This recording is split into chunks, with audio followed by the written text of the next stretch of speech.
Hello student, solid state में हम आज डिस्कस करने वाले हैं दैट इज इलेक्ट्रिकल प्रॉपर्टीज। हर एक सॉलिड में इलेक्ट्रिकल प्रॉपर्टी आपको मिलती है, दूसरी एक मैग्नेटिक प्रॉपर्टी भी है। लेकिन आज का जो लेक्चर है हमारा that is pure electrical property. Electrical property means what? तो आपके सामने कोई भी सॉलिड फॉर एग्जांपल मैं आपको दे रहा हूँ, तो वो गुड कंडक्टर है, बैड कंडक्टर है या सेमी कंडक्टर है। Bad conductor means insulator. तो किसी भी सॉलिड को देख के पता नहीं चलता, तो उसके लिए हमें वो क्रिस्टल को या सॉलिड को इलेक्ट्रिक फील्ड में रखना पड़ेगा, मतलब उसको इलेक्ट्रिक फील्ड देना पड़ेगा। And under the influence of electric field, we have to measure its electrical conductivity. और इलेक्ट्रिकल कंडक्टिविटी जो है उसका जो मेजरमेंट होता है, उसकी जो वैल्यूज आपको मिलेगी, उससे आप सॉलिड को या तो गुड कंडक्टर या तो इंसुलेटर या तो सेमी कंडक्टर में आप उसको क्लासिफाई कर सकते हो। इट मीन्स क्लासिफिकेशन जो है that is totally based on value of conductivity. और इसके बेस पे तीन कैटेगरी हम यहाँ पे बना सकते हैं। The first one is good conductor, the first one is good conductors. Second one यहाँ पे लिख रहा हूं दैट इज अ इंसुलेटर, इसको आप बैड कंडक्टर भी बोल सकते हो। और बीच में मैं रख रहा हूं सेमी कंडक्टर। ओके, तो ये जो क्लासिफिकेशन हो रहा है उसका बेस है that is the value of electrical conductivity. तो हमारे पास एक रेंज है। For example if conductivity, value of conductivity is 10⁻⁴ to 10⁻⁷ s metre inverse. S और ओम इनवर्स भी आप लिख सकते हो। मतलब किसी भी सॉलिड की कंडक्टिविटी ए रेंज में आ रही है, सो यू कैन से दिस इज कंडक्टर। नॉर्मली ये जो मेटल है उसकी कंडक्टिविटी 10⁻⁷ के फॉर्म में आ रही है। ओके, और मेटल को आप लोग जानते हो that is a good conductor. Okay, insulator जो है उसमें रेंज जो मिनिमम वैल्यू है उसकी 10⁻⁻20 से लेके 10⁻⁻10 तक की उसकी रेंज है। मतलब almost you can say zero ही हुआ एक्चुअली, लेकिन वैल्यू इतनी फॉर्म में आपको याद रखना है। Okay, -20 that is a lower range और -10 दैट इज अ हायर और अपर लिमिट। और इसके बीच में जो रेंज आ रही है that is for semiconductor.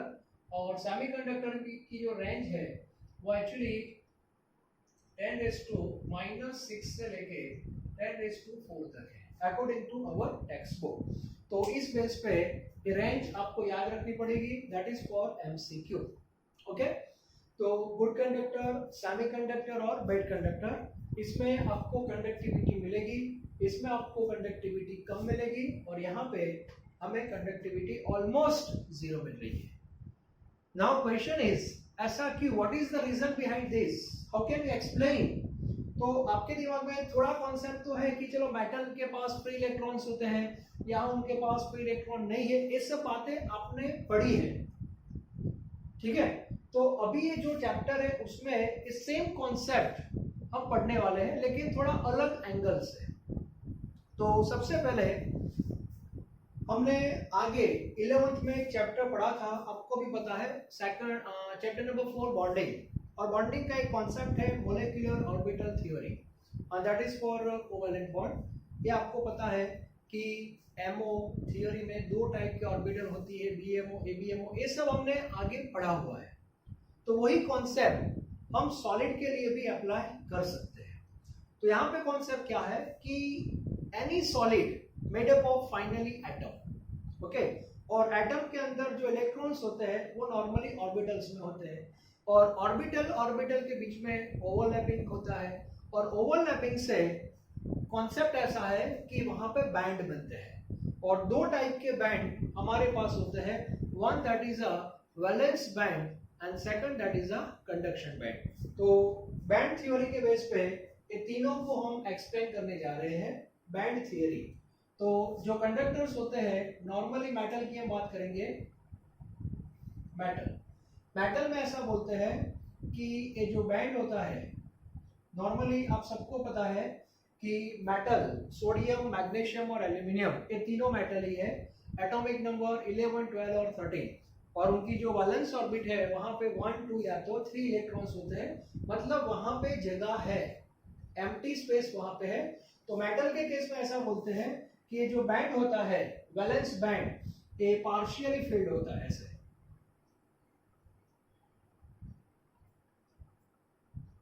Valence band जो है वो पार्शियली फिल्ड होता है, इसको वीबी बोलते हैं, वीबी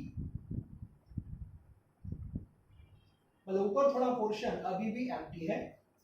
दूसरा कॉन्सेप्ट ऐसा भी मेटल में ऐसा लिखा हुआ है कि मान लो कि ये नीचे वाला जो बैंड होता है वो वीबी होता है, वीबी मींस वैलेंस बैंड, और ऊपर एक दूसरा बैंड होता है इसको बोलते हैं सीबी। सीबी का मीनिंग होता है कंडक्शन बैंड। ओके, तो ये जो कॉन्सेप्ट है वो ओवरलैपिंग का कॉन्सेप्ट है, ओवरलैपिंग बैंड। ओके, तो यहाँ पे नॉर्मली ये पूरा जो हमारा है ये वैलेंस बैंड है और इसके ऊपर जो है वो कंडक्शन बैंड है। और ऐसा कॉन्सेप्ट है कि यदि इलेक्ट्रॉन कंडक्शन बैंड के अंदर एंट्री ले लेते हैं तो वो सब्सटेंस गुड कंडक्टर बनता है, लेकिन कंडीशन है कि वो इलेक्ट्रॉन कंडक्शन बैंड में आना चाहिए। और उसके लिए ये दोनों जो बैंड है उसके बीच में एनर्जी का जो डिफरेंस है that is called energy gap, उसका बहुत बड़ा रोल है। तो मेटल के केस में आप देख सकते हो या तो पार्शियली फील्ड हो या तो ओवरलैपिंग वाला कॉन्सेप्ट हो, दोनों ही केस में आप देख सकते हो कि जो एम्प्टी बैंड है जिसको हम बोलते हैं कंडक्शन बैंड वो नजदीकी है और एनर्जी गैप जैसा कुछ है ही नहीं, मतलब कंडक्शन वैलेंस बैंड के जो इलेक्ट्रॉन है वो इजीली कंडक्शन बैंड में एंट्री ले सकते हैं आराम से। तो वैलेंस बैंड के इलेक्ट्रॉन या तो इधर से या तो इधर से आराम से जा सकते हैं, in short at room temperature, मतलब आपको हीटिंग करने की भी जरूरत नहीं है। जैसे हम बोलते थे ना एमओ थियरी में बीएमओ और एबीएमओ, तो उसका जो एमओ डायग्राम बनाया था हमने उसमें बीएमओ की एनर्जी कम थी तो उसको हम डायग्राम में नीचे दिखाते हैं और एबीएमओ को ऊपर। वैसे ही ये दो बैंड यहाँ पे एक्चुअली बनते हैं, ये बैंड थियरी है और उसमें जो वैलेंस बैंड है उसकी एनर्जी कम होती है तो वो नीचे रहेगा और कंडक्शन बैंड ऊपर रहेगा।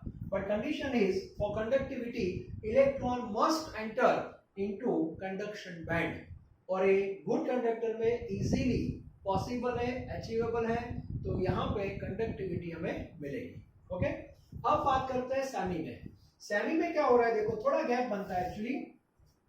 सेमी जो होता है उसमें मान लो कि इसको मैं टारगेट ले रहा हूँ, ये हमारी बेस लाइन है, ठीक है, ये हमारी बेस लाइन है। तो सेमीकंडक्टर जो है उसका कंडक्शन बैंड तो चलो इधर ही है, इसका कंडक्शन बैंड है, लेकिन उसका जो वैलेंस बैंड होता है वो थोड़ा नीचे चला जाता है। नीचे क्यों चला जा रहा है, उसका एक रीजन कि यहाँ जो हमारा वैलेंस बैंड है उसमें इलेक्ट्रॉन्स थोड़े ज्यादा होते हैं और इलेक्ट्रॉन ज्यादा हो जाने से इसकी जो एनर्जी है, एनर्जी ये थोड़ी कम हो जाती है और इसीलिए वो थोड़ा नीचे चला जाता है। तो यहाँ पे एक गैप बनती है और इसको बोलते हैं एनर्जी गैप, ये एनर्जी गैप है, ठीक है। तो यहाँ पे आपको एनर्जी गैप मिलेगी। ऐसा सोचो ना कि सोडियम, मैग्नीशियम और एल्यूमिनियम में 3 इलेक्ट्रॉन होते हैं वैलेंस में, सिलिकॉन का एग्जांपल है तो वहां पे 4 होते हैं। इसका डायरेक्ट मीनिंग हो जाता है कि जो सेमीकंडक्टर है उसका जो वैलेंस बैंड है उसमें थोड़े इलेक्ट्रॉन ज्यादा होते हैं, ये उनका कंडक्शन बैंड है। ओके, और इलेक्ट्रॉन ज्यादा होने से ए बैंड की एनर्जी कम हो जाती है और बैंड की एनर्जी कम हो जाएगी तो ये बैंड थोड़ा नीचे जाएगा, नीचे जाएगा तो यहाँ पे एनर्जी गैप आ जाएगा। अब आप सोचो इलेक्ट्रॉन को यहाँ से ऊपर जाना है तो रूम टेम्परेचर पे वो नहीं जा सकते, मतलब आपको टेम्परेचर थोड़ा देना पड़ेगा, you have to heat this substance, then some electron entered into the conduction band और इसको बोलते हैं सेमीकंडक्टर। ओके, बाद में हम बात करते हैं इंसुलेटर। इंसुलेटर जो है उसका जो सीबी है वो तो यहाँ ही रहेगा, कंडक्शन बैंड सेम लेवल पे, ये उसका कंडक्शन बैंड है।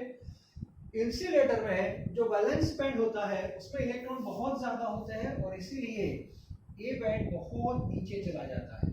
और इंसुलेटर में ए बैंड बहुत नीचे जाएगा तो ये जो एनर्जी गैप है वो बहुत ही ज्यादा हो जाती है। ये एनर्जी गैप को फिजिक्स में बोलते हैं फॉरबिडन गैप। इसको फिजिक्स में क्या बोलते हैं?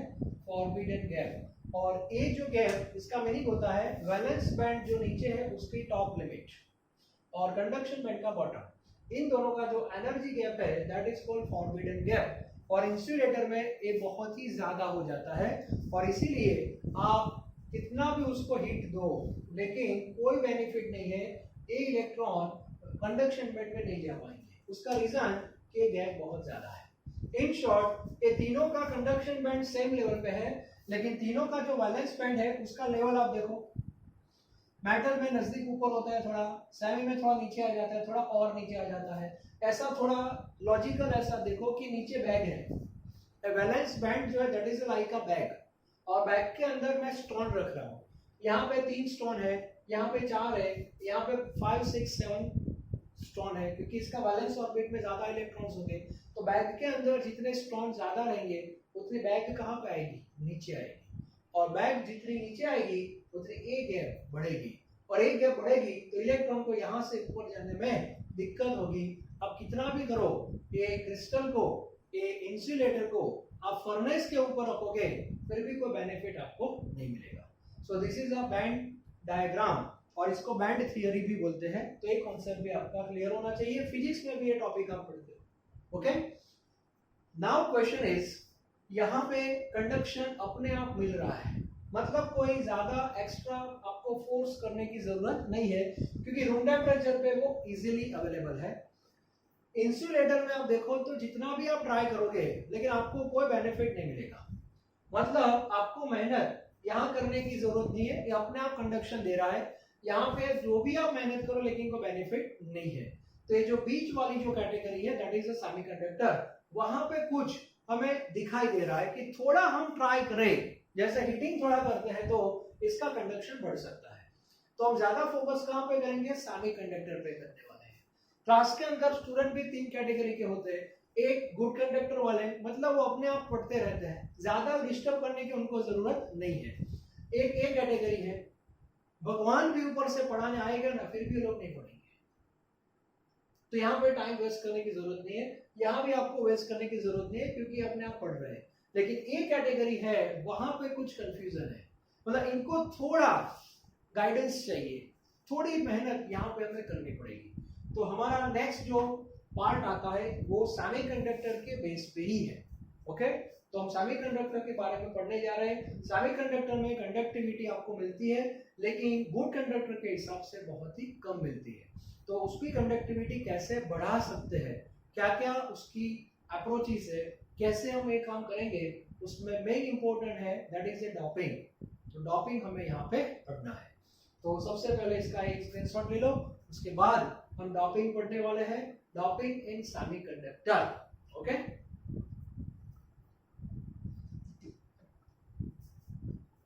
चलो इसका एक स्क्रीनशॉट ले लो। Now we are interested in semiconductor. Semiconductor generally जो एलिमेंट है वो 14 ग्रुप में आते हैं, कार्बन, सिलिकॉन, जर्मेनियम, ये सब। ठीक है, तो उसके बारे में हम पढ़ेंगे सेमीकंडक्टर के बारे में। फिजिक्स में सेमीकंडक्टर का पूरा चैप्टर आप पढ़ते हो, तो हम फोकस करेंगे सेमीकंडक्टर के ऊपर।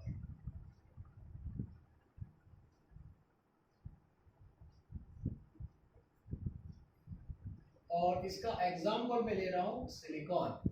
सिलिकॉन का नंबर 14 है, 14 मीन्स 284 सिंपली, मतलब उसकी जो वैलेंस ऑर्बिट है उसमें 4 इलेक्ट्रॉन्स होंगे जैसे कार्बन में होता है। अब जैसे कार्बन में आपको पता है कि एक कार्बन जो होता है वो दूसरे 4 कार्बन के साथ बॉन्डिंग में होता है, sp3 hybridisation. Same concept silicon में है। तो सिलिकॉन का ये सेंट्रल आइटम मैंने अभी लिया, तो यहाँ भी एक सिलिकॉन ही होगा, यहाँ भी एक सिलिकॉन होगा, ऐसा मान लेते हैं। मतलब पूरा नेटवर्क बनता है जैसे डायमंड का बनता है वैसे, ये भी सिलिकॉन है।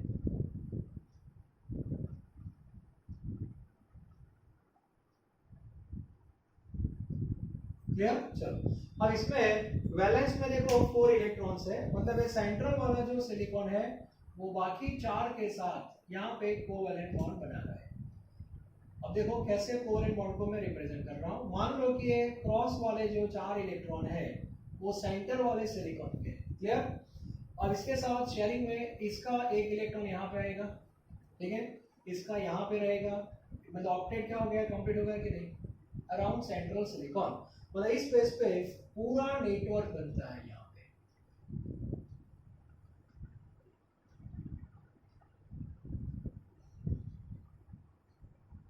ये पूरा नेटवर्क बना, दैट इज अ सिलिकॉन। अभी सिलिकॉन के जो क्रिस्टल है, जर्मेनियम, सिलिकॉन, कोई भी आप ले लो, उसके अंदर आप देखो तो इलेक्ट्रॉन जो है बॉन्ड के अंदर है, कोवैलेंट बॉन्ड के अंदर है, मतलब वो फ्री नहीं है। तो हमें इसको फ्री करना है तो हीटिंग से आप कर सकते हो, लेकिन हीटिंग जो है वो ज्यादा सुटेबल नहीं है प्रैक्टिकली, और इसीलिए यहाँ पे एक दूसरा ऑप्शन हम सेट कर रहे हैं and that is called doping.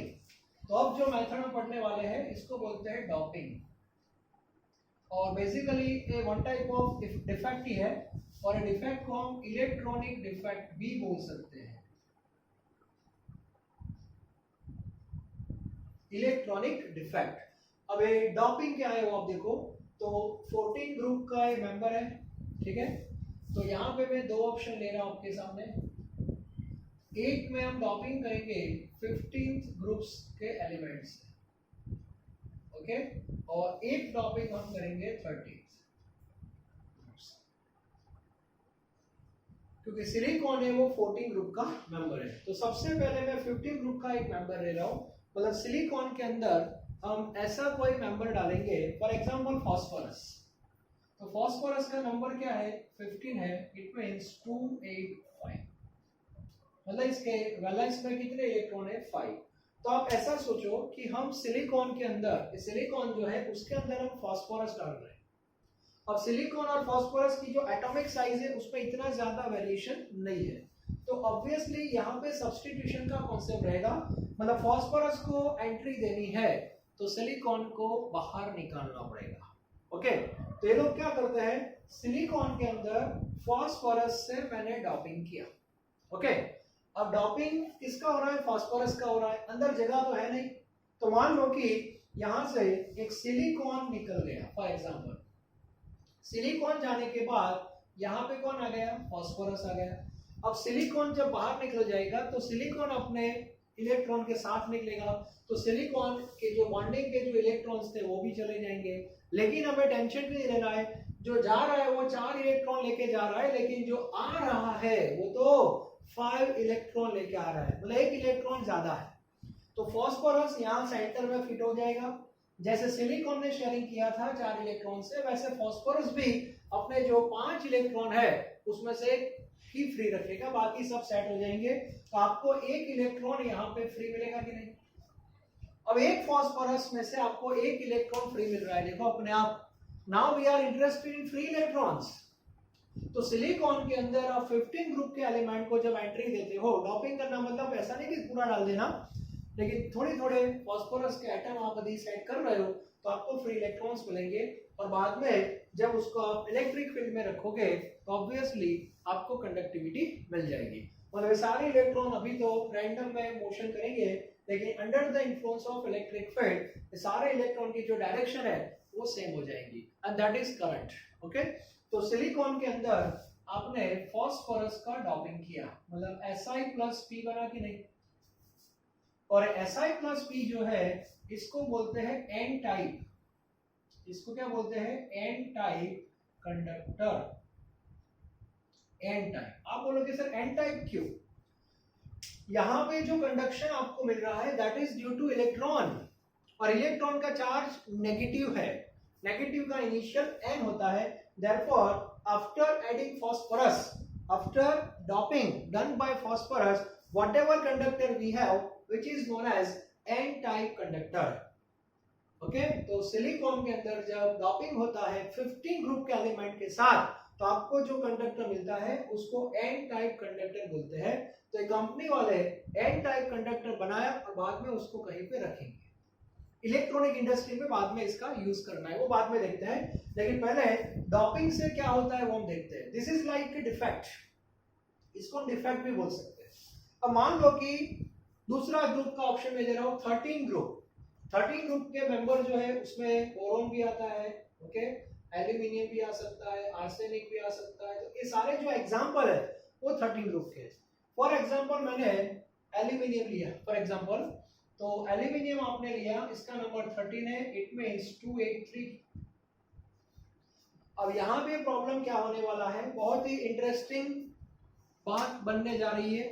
आपको लगेगा सर ये तो 4 इलेक्ट्रॉन वाला तो गया, लेकिन जब एल्यूमिनियम या तो बोरॉन आप ऐड करोगे यहाँ पे, तो एल्यूमिनियम के पास तो वैलेंस इलेक्ट्रॉन 3 ही है, मतलब एक जगह यहाँ पे वैकेंट रहेगी। Yes, and this part is known as, इसको क्या बोलेंगे, होल बोलेंगे, क्योंकि सिलिकॉन तो गया। अब सिलिकॉन की जगह मान लो कि एल्यूमिनियम या तो बोरॉन आ रहा है, तो उसके वैलेंस में तो 3 इलेक्ट्रॉन ही है, तो यहाँ पे 3 बॉन्डिंग तो बनेगी, लेकिन एक जगह वैकेंट रहेगी, and that is known as hole, इसको होल बोलते हैं।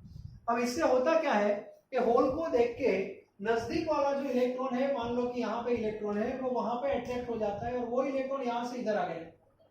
अब जैसे ये नजदीक वाला इलेक्ट्रॉन बॉन्डिंग में से इधर आ गया, तो यहाँ पे एक नया होल क्रिएट हो गया।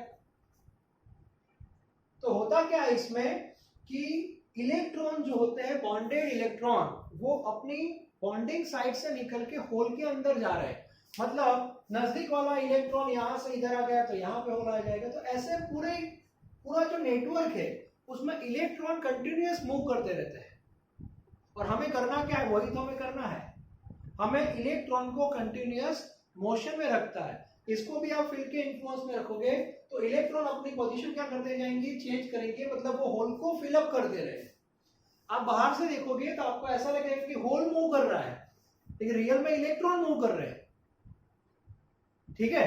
अब यहाँ पे जो होल है उसको पॉजिटिव चार्ज दे दिया है। होल को पॉजिटिव चार्ज क्यों दिया, उसका रीजन है इलेक्ट्रॉन जो है वो होल के अंदर अट्रैक्ट होते हैं। अब इलेक्ट्रॉन का चार्ज नेगेटिव है, तो ऑब्वियसली होल का हमें क्या लेना पड़ेगा, पॉजिटिव ही लेना पड़ेगा, और पॉजिटिव का इनिशियल पी होता है, और इसीलिए सिलिकॉन के अंदर जब एल्यूमिनियम या बोरॉन का डॉपिंग आप करोगे तो इसको क्या बोलते हैं, पी टाइप कंडक्टर, इसको बोलते हैं पी टाइप। मतलब ए इंप्योरिटी जो है वो पेंटावैलेंट है, और ए इंप्योरिटीज है वो ट्राइवैलेंट है। इन शॉर्ट, पेंटावैलेंट इंप्योरिटी से एन टाइप कंडक्टर बनेगा, और ट्राइवैलेंट इंप्योरिटी से पी टाइप बनेगा। Here electrons are responsible for conductivity, and here holes are responsible for the conductivity। तो कंपनी वाले सिलिकॉन जर्मेनियम के अंदर डॉपिंग करते हैं, और डॉपिंग के बाद ये पी टाइप और एन टाइप और पी टाइप में कन्वर्ट हो जाता है। और आप बोलोगे सर ये सब कंडक्टर बनाने के बाद ये कंपनी वाले क्या करते हैं, तो कंपनी वाले बाद में एन टाइप और पी टाइप को ऐसे ज्वाइन कर देते हैं, और उससे बनाते हैं डायोड, बनाते हैं पीएन डायोड, एनपी डायोड, ऐसा कॉम्बिनेशन होता है, and that is a part of electronic industry. Physics में आप डिटेल में पढ़ोगे। उसके बाद ये लोग ट्रांजिस्टर बनाते हैं। ट्रांजिस्टर के भी 2 टाइप होते हैं। ट्रांजिस्टर एक बनता है पीएनपी ट्रांजिस्टर, और एक बनता है एनपीएन। पीएनपी मतलब 2 पी के बीच में एक एन सेट करते हैं, एनपीएन मतलब 2 एन के बीच में एक पी सेट करते हैं। तो ये सब ट्रांजिस्टर ऐसे बोल सकते हो, रेक्टिफायर भी बना सकते हैं, मतलब ऐसे बहुत सारे इलेक्ट्रॉनिक डिवाइस आप एन और पी से बना सकते हो। So this type of activity is very very important in semiconductor industries, okay. तो ये आपको पता होना चाहिए। तो इतनी इंफॉर्मेशन यहाँ पे है। मेटल जो है उसमें तो कोई इश्यू है नहीं, मेटल में तो अपने आप कंडक्टिविटी आपको मिलती है। मेटल है वो सॉलिड स्टेट में और मोल्टन स्टेट दोनों में आपको कंडक्टिविटी दे सकता है, ठीक है। लेकिन जो सेमीकंडक्टर है उसमें थोड़ा इंपॉर्टेंट सेक्शन ये आ रहा है, तो क्लियर होना चाहिए। और बाद में तो आप टेक्स्ट बुक के अंदर बहुत कुछ कंटेंट लिखा है कि ऐसे बहुत सारे डिफरेंट ग्रुप के एलिमेंट को हम ऐसे डॉपिंग कर करके नए नए कंडक्टर हम बना सकते हैं। That is a part of research, तो ये क्लियर होना चाहिए। उसके बाद टेक्स्ट बुक में बहुत सारे ऑक्साइड के बारे में लिखा है, उसमें एक ऑक्साइड याद रखना ReO3, that is a radium oxide. Radium oxide का जो लुक है और इसकी जो कंडक्टिविटी है दैट इज लाइक कॉपर। आपको एक कॉन्सेप्ट भी आपका क्लियर होना चाहिए। उसके बाद टिटेनियम के 3 ऑक्साइड दिए हैं, TiO, Ti2O3 और TiO2। तो इसमें आप देखो ये तीनों ऑक्साइड टिटेनियम के ही है, but their value of conductivity are very very different. TiO है उसकी कंडक्टिविटी ज्यादा है, मतलब इसको कहाँ किस कैटेगरी में डाल देते हैं, ए कंडक्टर है। Ti2O3 जो है वो सैंडी में डाल देते हैं और इसको डाल देते हैं इंसुलेटर में। तो ये थोड़ा याद रखना।